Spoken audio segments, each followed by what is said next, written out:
What's up guys, Alex from F1 Digest here with the latest news and rumors from Formula 1, including Hamilton breaks silence on heated Ferrari radio drama, Leclerc sinking in Ferrari, Carlos Sainz's strategy masterclass, and FIA cracks down on flexible wings. Before we dive in, don't forget to drop a like and subscribe to the channel for more updates. Let's start with the drama within Scuderia. Lewis Hamilton has addressed the heated radio exchanges during his frustrating debut with his new team at the Australian Grand Prix. Finishing P10, Hamilton's race was marred by a disconnect with his new race engineer, Riccardo Adami. The tension between the two was clear, a stark contrast to Hamilton's long-standing relationship with his former engineer, Peter Bono Bonington at Mercedes. Despite the frustration, Hamilton was quick to clarify the situation after the race. He explained his frustration over a missed opportunity to pit for intermediate tires when the weather changed, but emphasized the learning process with Adami. "We're figuring each other out. Riccardo did a really good job. We'll review everything after the race and improve." Hamilton also pointed out that a lack of communication about incoming rain played a part in his decision to stick it out on slicks, which ultimately hurt his race. "It was just a short shower at first, but more rain came later, and I didn't have the full picture." Meanwhile, his teammate Charles Leclerc has been struggling in Australia. Last weekend was frustrating for Ferrari in the season opener. Ferrari had shown promising pace in practice,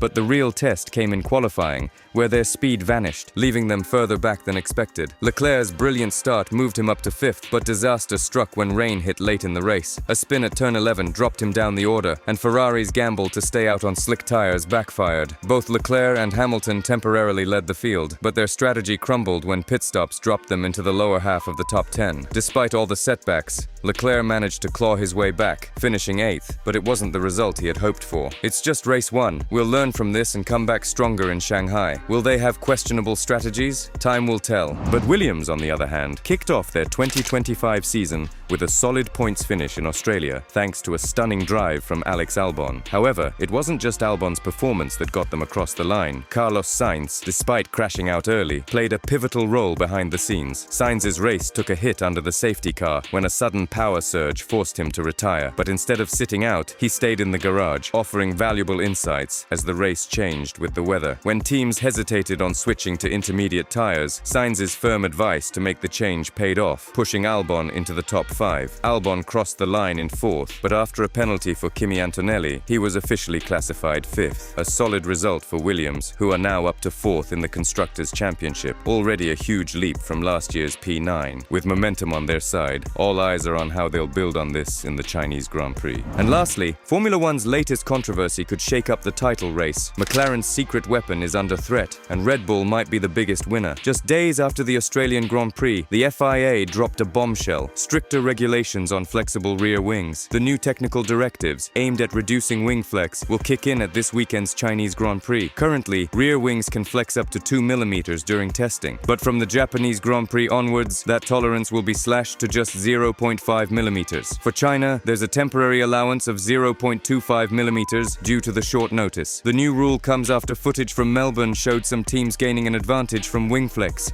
despite all cars passing FIA tests. McLaren has been at the center of the controversy. In Australia, its rear wing setup raised eyebrows, giving the team a crucial edge. A flexible rear wing allows teams to generate more downforce without sacrificing too much top speed, resulting in faster cornering, better tire management, and up to 3 to 4 tenths per lap in performance. But now, McLaren faces a tough choice: limit wing flexibility and risk higher tire wear, slower top speed, and more difficult handling, or push the limits and adapt. Red Bull could be the biggest winner. Verstappen struggled to keep pace with McLaren in Melbourne, especially in the wet, but with these new regulations, the playing field may tilt back in his favor. The clock is ticking. McLaren must adapt fast, or Red Bull will capitalize on the shift in regulations. The Chinese Grand Prix could decide everything. Do you think McLaren will be able to adapt to the new FIA regulations in time, or will Red Bull take advantage of the changes? Let me know your thoughts in the comments. In the meantime, thanks for watching, and don't forget to subscribe to F1 Digest.